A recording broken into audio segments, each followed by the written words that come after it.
It is another absolutely staggering example of police incompetence with devastating consequences. Andy Malkinson today finally had his conviction for rape overturned after 17 years in prison, the last 10 because he refused to say he was guilty. I am not a liar. I am not in denial. It is another example of police ineptitude that is simply hard to fathom. Also on News at 10 tonight.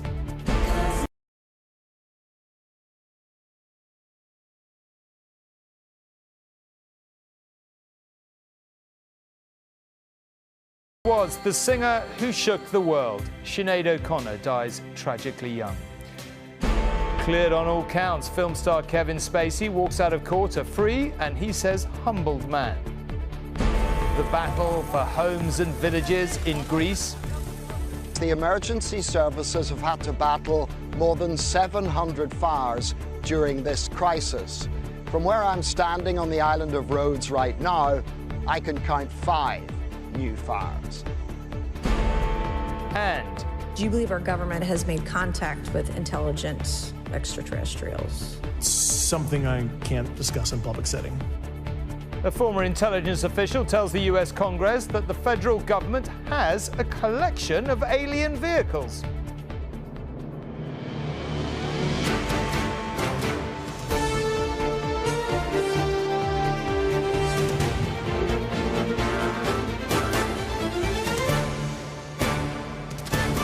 This is ITV News at 10 with Tom Bradby. Good evening. There have been some truly staggering miscarriages of justice over the years, the result of mediocre or corrupt police work, but today provided disturbing evidence that they are by no means safely rooted in the past. Instead, at the appeal court, we saw a modern-day travesty unfold. Andy Malkinson finally had a conviction for rape overturned after spending 17 years in jail. The last 10 of those were because he refused to abandon his claim of innocence. Mr. Malkinson directed the blame and his understandable fury at Greater Manchester Police. They had, he said, withheld crucial evidence at his original trial. When he appealed, he said they destroyed more of the rape victim's clothes. Recently revealed DNA evidence has linked a different man to the attack. Mr. Malkinson said he'd had no apology and no explanation. He had been left homeless, jobless, and afraid of being swallowed up by the gaping black hole in his life. He spent 17 years in prison waiting for this moment. Today, the Royal Courts of Justice put right an historic injustice. Andrew Malkinson, wrongly accused of rape, finally has his name cleared.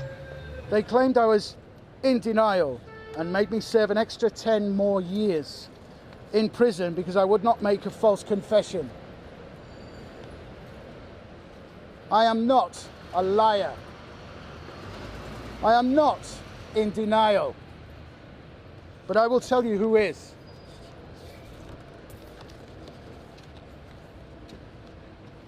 Greater Manchester Police are liars. Almost exactly 20 years ago, a woman was raped here in Greater Manchester. Andrew Malkinson was convicted and jailed for life. There was no DNA linking him to the crime, the case based solely on identification. Now, fresh forensic evidence shows another man is 1 billion times more likely than not to be the source of DNA found on a top worn by the victim during the attack. His lawyers say vital photographic evidence wasn't disclosed and that the jury was misled because it wasn't told of the criminal histories of 2 key witnesses who identified him. This afternoon, 2 decades on from the crime, came the judge's decision. We have no doubt that the new evidence shows these convictions to be unsafe, and we quash the convictions. Another man has now been arrested, but no decision's been made as to whether he'll be charged. Outside court, Andrew Malkinson spoke to the other person in this case, denied justice. I am so sorry that you were attacked and brutalised that night by that man. I am not the person who attacked you. But what happened to me is not your fault. I'm so sorry if my fight for the truth, as I knew it to be, has caused you extra trauma. I am so sorry that the system has let you down. When the judges had left the packed courtroom, people burst into applause. Some were in tears. According to his barrister, no one should have to go through what Mr. Malkinson endured, but he also said there were wider implications for the criminal justice system. His lawyers say no amount of compensation could make up for the injustice he's suffered. Rebecca Barry, News at 10. And Amy Welch is outside Greater Manchester's police HQ tonight. Amy, I just imagine that a lot of people watching this tonight will find it hard, possibly impossible, to get their heads around how the police could have brought forward this case, which seemed to rest on two such unreliable witnesses. I mean, the whole thing just seems, frankly, hard to accept. It must be, therefore, hugely damaging for the police. That's right. This is hugely damaging for Greater Manchester Police, a force which has not been without controversy in recent years. They must now look at how such a huge mistake could happen and whether they could have done things differently. Tonight they've issued a statement saying sorry to Mr. Malkinson for the grave miscarriage of justice, and sorry to the victim in this case, who not only suffered such a horrific ordeal 20 years ago, but now has to live knowing that the real offender is still out there. They say they are absolutely committed to examining all that new forensic evidence to ensure that the real offender is brought to justice. But right now they only have one suspect who remains on bail, and they therefore say they can't comment any further. The Assistant Chief Constable here, Sarah Jackson, has offered to meet with Mr. Malkinson in person to say sorry, but she acknowledges that the long overdue sense of justice he's received today does not compensate for all those years that he has lost. And while the police are keen to stress that cases like this are rare for the two individuals involved, it does not make the pain any less. OK, Amy, thank you very much indeed. Now, at the start of the 1990s, the singer Sinead O'Connor took the world by storm. Her voice as distinctive and unmistakable as her look. Her song, Nothing Compares to You, was a global #1 hit. Who can forget it? And her career looked like it would run and run until she tore up a picture of the Pope live on TV in the US in protest at the abuse of children by Catholic priests. Now, most would argue she was way ahead of her time in highlighting the issue, but she certainly paid a heavy price. Now, after a life marked by much tragedy, she has very sadly died at the age of only 56.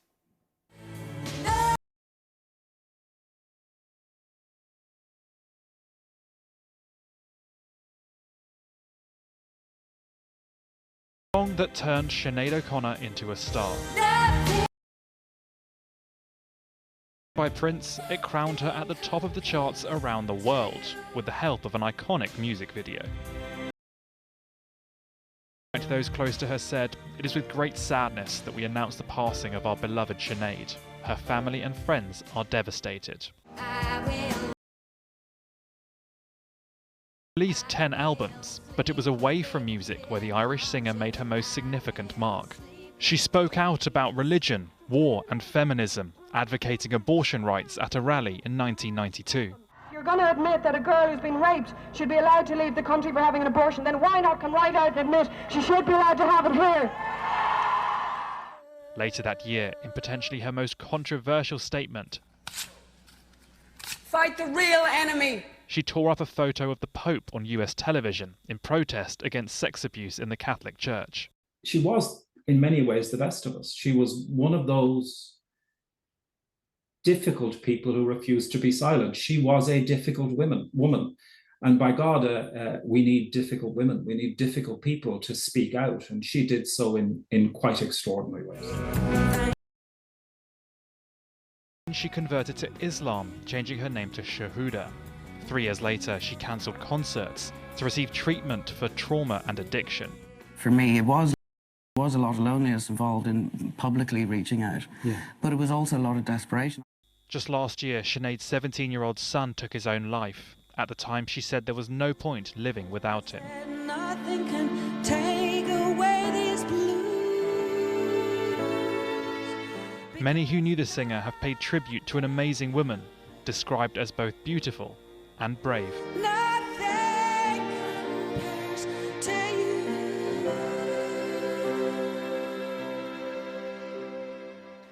The incomparable Sinead O'Connor, who has died, very sadly, at the age of 56. The 4-week trial of the actor Kevin Spacey ended today in tears, his of relief. Mr. Spacey was found not guilty of 9 sex offences against 4 different men whilst he was working in London as a theatre director. In a statement outside the court, he said he felt humbled by the outcome. Today was his 64th birthday. This is the Hollywood actor that came to Southwark Crown Court to clear his name. After a trial lasting more than 3 weeks, today Kevin Spacey walked out for a final time with relief etched on his face after a jury found him not guilty of 9 sexual offences.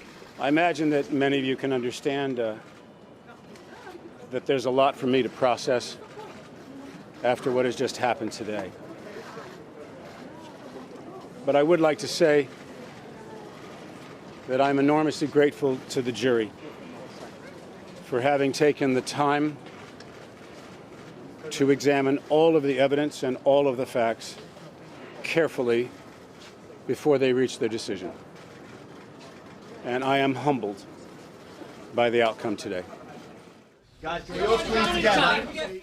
Almost all of the allegations against Kevin Spacey coincided with his time as artistic director of London's Old Vic Theatre. We're going to have to build our reputations. Nearly 2 decades on, Elton John would be among those called to court in Spacey's defence. One of his accusers claiming he'd been driving the actor to a party at Elton John's home when Spacey assaulted him. But the jury didn't believe him. Spacey was painted by the prosecution as a violent sexual predator, as he defended allegations he described as a stab in the back. As those 9 not guilty verdicts were read out, Kevin Spacey started to cry. Afterwards, he turned to the jury, put his hand on his chest and mouthed the words, thank you to them. I'm just an ordinary guy with nothing to lose. The 2-time Oscar winner, known for his roles in films like American Beauty and the long-running series House of Cards, says the case has destroyed his reputation. Last year, in a civil case in America, he was again accused of sexual assault and again cleared. There are some who believe he can now begin to rebuild his career. Kevin Spacey can absolutely redeem himself. I think he's already been redeemed by this verdict. And certainly when these allegations came out in the height of Me Too, there was a willingness to immediately believe anyone that made accusations. But now we've seen the effect of that and that we need to take more time. The actor says he will now take time to reflect. There's no doubting his celebrity status, but as Kevin Spacey left court on his 64th birthday, he may have done so wondering what the future now holds. Chloe Keedy, News at 10. In the chaos swirling around the chief executive of the NatWest Group last night, our business editor Joel stuck his neck out and said the writing was on the wall for Dame Alison Rose. 3 hours later, in the middle of the night, later, she'd gone in the row about Nigel Farage's bank account. Her fall from grace didn't stop there. During the day, she's been dropped from other roles, including from a government-backed scheme which actually bears her name, helping women in business. She said she'd stay, and then suddenly she went. Under pressure and in the middle of the night, the first female chief executive of a major British bank agreed to stand down. The man who called for Alison Rose to go now wants the board that initially backed her to resign too. The board are there to act in the interests of all. We're all shareholders in this through our taxes. They made a bad decision. They backed up a dishonest action. No, frankly, that board is not fit for purpose. Alison Rose has gone with immediate effect. NatWest's chairman described it as a sad moment and said she had the respect and admiration of many colleagues. She joined the bank in 1992 as a graduate. She went on to run Royal Bank of Scotland's Europe, Middle East and Africa operations, then becoming Deputy Chief Executive of NatWest before getting the top job in 2019. Last year, Alison Rose was paid £5.2 million. The bank hasn't yet said what the financial terms of her severance are. Yesterday, Alison Rose admitted she was the source of an inaccurate BBC report which stated that the private bank Coutts had shut Nigel Farage's accounts, not for political reasons, but because he was no longer wealthy enough. This document proves that was wrong. Farage challenged the story. He later obtained an internal report showing his political views had been a consideration. Today, the bosses of all the big banks were summoned to the Treasury. The government wants them to be more open with customers whose accounts are shut down, but it doesn't want any more resignations at NatWest. The chairman of NatWest is already stepping down. There's already a search underway, as you know, for his replacement. We should let that continue. It is important that lessons are learned. It's not the duty of banks to tell us what to think and what political views we can have. NatWest has appointed an interim chief executive and is promising an independent investigation into the closure of Nigel Farage's accounts. Anyone who works in financial services is obliged to act with integrity and to treat their customers fairly. The Financial Conduct Authority has welcomed the independent investigation. If a serious breach of the rules is uncovered, the FCA has the power to launch an investigation of its own, which could lead to fines or bans for individuals or organisations. Nigel Farage was turfed out of Coutts, a private bank for the well-heeled owned by NatWest. He says he'll fight on for the tens of thousands of households and businesses who he says have also been debanked. Last year, 1,400 complaints were made to the Financial Ombudsman by people who said they'd had their accounts closed unfairly. 3/4 of them were rejected. Joel Hills, News at 10. If the Prime Minister thought that promising to compensate surviving victims of the worst treatment disaster in health service history as soon as possible was enough, he was sadly mistaken. At the infected blood inquiry, he was heckled when asked why it was taking so long. I think what I'd say is, of course, people want to see...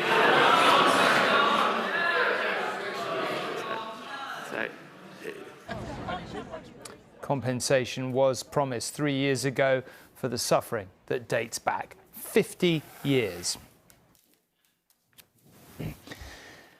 Temperatures in the fire-ravaged Greek islands are due to start subsiding tomorrow, but there is no let-up in the damage the wildfires are doing. The enormous scale can be measured by the pollution. This July has broken all recent records in Greece, the highest for more than a decade. 1 megaton of carbon emissions. And on the island of Rhodes, scene of some of the most intense fires, vast tracts, shown here in yellow, have simply been burnt to cinders.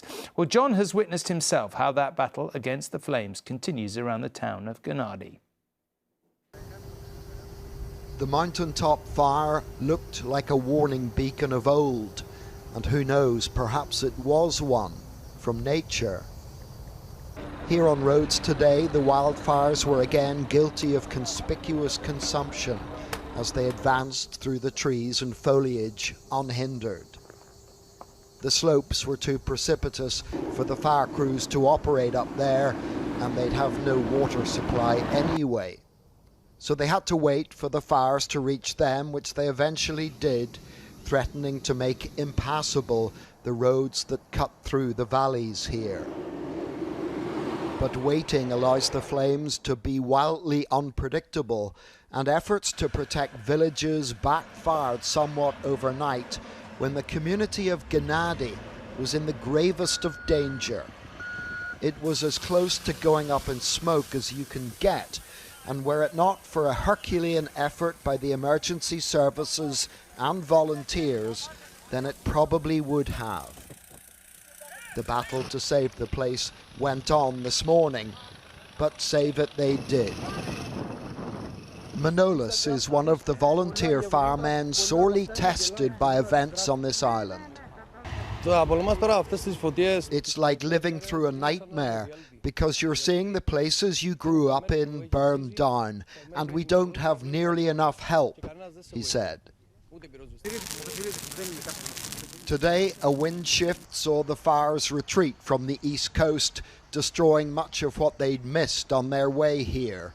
Human beings aren't the only residents who'll be hoping the flames go away, along with the heat wave that sustained them, but that has not happened yet. Over the last fortnight, at least 50 new wildfires have broken out across Greece each and every day. That means the emergency services have had to battle more than 700 fires during this crisis. From where I'm standing on the island of Rhodes right now, I can count 5 new fires. Greece has been honouring the 2 pilots killed when their water-bombing plane crashed yesterday. The men will be laid to rest tomorrow, although many of their colleagues will be unable to attend, for they'll be continuing their essential and heroic work. John Irvine, News at 10, Rhodes. Now, anyone who's seen Daniel's reporting of Britain's social housing crisis over the past 2.5 years will know how badly some landlords treat their tenants, failing to deal with chronic damp and mould and much else besides. So perhaps nothing should surprise us. But tomorrow, an investigation by the Housing Ombudsman into the second biggest housing association in Britain will highlight its systematic failures, including poor treatment of disabled tenants. And Daniel is here to talk about this. I think many people watching this, Daniel, will have seen your series develop over the years, you know, with us, as we've discussed before, being shocked time and time again. But talk us through this today. Yeah, we're talking here about L&Q, the second biggest housing association in the country, 250,000 tenants right across England. Last year, Tom, their turnover was £1.1 billion. We're talking about a big player here in the housing sector. But the Ombudsman has found in this widespread inquiry systemic failings, poor treatment, as you say, of disabled tenants. We've reported on News at 10 on L&Q in the past. I think we can run some of the pictures we've shown on this programme before. They have found that they were unduly heavy-handed with people when they complained, that there was a constant cycle of inadequate action. In one case, they withheld compensation from a tenant unless they signed a confidentiality agreement, which the Ombudsman said was contrary to everything they should stand for in terms of openness and transparency. They were clearly concerned about tenants contacting ITV News. In one email, they said, if we carry on like this, it won't be long until we are on ITV again. Their big concern, though, was about the treatment of vulnerable tenants. This is what Richard Blakeway had to say. Disabilities, mental health, having children in a property. There are lots of reasons why the circumstances of the household mean that the landlord needs to respond differently. And those are not necessarily being recognised. They're not being responded to, and they're not being recorded to make sure that the landlord's actions are consistent. And that is troubling. L&Q say in this report, we recognise we got things wrong and welcome this extremely valuable learning process. They say they've overhauled their complaints handling process and they've apologised for the completely unacceptable service of this the people featured in this inquiry. OK, Daniel, keep going. Thank you very much indeed. Now, it sounds like the basis for a sci-fi novel, the United States government concealing evidence of extraterrestrial life. But today in the US Congress, a former Air Force intelligence officer talked of it as very much fact. In a highly anticipated section of evidence, the retired major claimed the federal government has a collection of aliens' vehicles. I'm not making this up, you are hearing correctly. And he wasn't the only expert with out-of-the-world stories to tell. Flying saucers have invaded our planet. Washington, London, Paris, Moscow are key targets. Washington has seen plenty of close encounters by alien spacecraft in Hollywood films. Who could forget this cinematic upending of the political status quo? But today the US Capitol was confronted with some very real testimony as politicians heard from expert witnesses who insist there is something out there. The technology that we faced was far superior than anything that we had. He was the pilot who saw this so-called tic-tac object in 2003 off the coast of San Diego. Oh my gosh, dude. And to go against the naysayers, it's something on the screen or whatever. I mean, there's 4 sets of human eyeballs. We're all very credible. He claims it was observed on radar descending from 80,000 feet on the edge of space. We have nothing that can stop in midair and go the other direction, nor do we have anything that can, like in our situation, come down from space, hang out for 3 hours and go back up. Another witness was former Navy pilot Ryan Graves. We were primarily seeing dark gray or black cubes inside of a clear sphere. I'm sorry, dark gray or black cubes? Yes, inside of a clear sphere, where the apex or tips of the cube were touching the inside of that sphere. And then, in a moment which seems straight out of the X-Files, a former intelligence official claimed the US government has actually recovered aliens and their spacecraft. Mr. Grush, as a result of your previous government work, have you met with people with direct knowledge or have direct knowledge yourself of non-human origin craft? Yes, I personally interviewed those individuals. Have you seen the spacecraft? I have to be careful to describe what I've seen firsthand and not in this environment, but I could answer that question behind closed doors. Yeah. In what was a largely credulous hearing, there was one tiny note of skepticism. The concept that an alien species that's technologically advanced enough to travel billions of light years gets here and somehow is incompetent enough to not survive Earth or crashes is something that I find a little bit far-fetched. These testimonies, with the frequent suggestion that even more outlandish claims will be made to politicians behind closed doors, will only fuel the conspiracy theories. But as the recent Chinese balloon saga showed, not every strange object in the sky is out of this world. That unexplained aerial phenomenon had a pretty prosaic explanation. The truth is out there, or up there, unless, of course, it's been shot down. Dan Rivers, News at 10, Washington. Well, you just couldn't make that up, really, could you? Anyway, moving on. The Republic of Ireland are out of their first ever Women's World Cup, sadly, after losing their second successive game. Today's game against Canada started well for Ireland. They went ahead after only 4 minutes, but the more experienced Canadian side came from behind to win 2-1. It is an important day in the countdown to next summer's Olympics. As you can see, the Paris Games begin in a leap year's time. A British delegation has been in Paris after faraway Tokyo in 2020 and the pandemic. They say the French capital will feel like a home from home. In a year's time, this city will be bustling with Olympians as well as tourists. The countdown is underway in the French capital, with visitors such as Usain Bolt brought on board to mark the milestone. Someone looking to take home his own medals is Team GB gymnast Joe Fraser.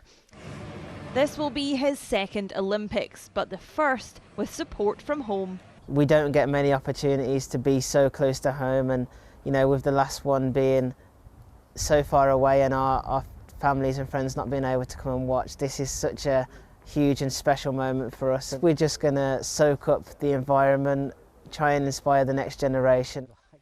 In the west of Paris, Team GB unveiled their preparation camp. If you just look around here, this has got absolutely everything in a stone's throw from Paris. They hope everything in place will ensure strong results. The evidence suggests that we're going to have a successful Games. I'll never put a medal target on it, that just puts undue pressure on the athletes, but we have an aspiration to be top 5 again.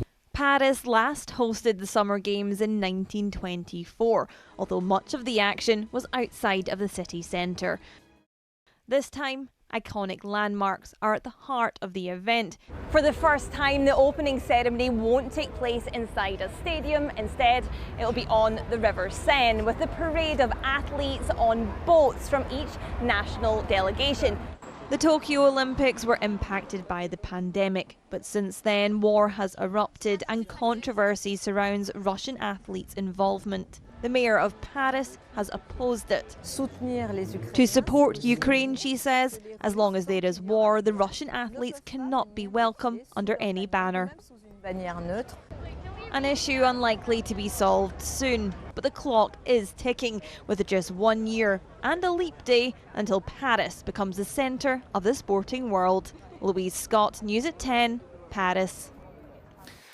I'm going to get in my spacecraft and go home now, but I'll see you tomorrow. Good night and thanks for watching.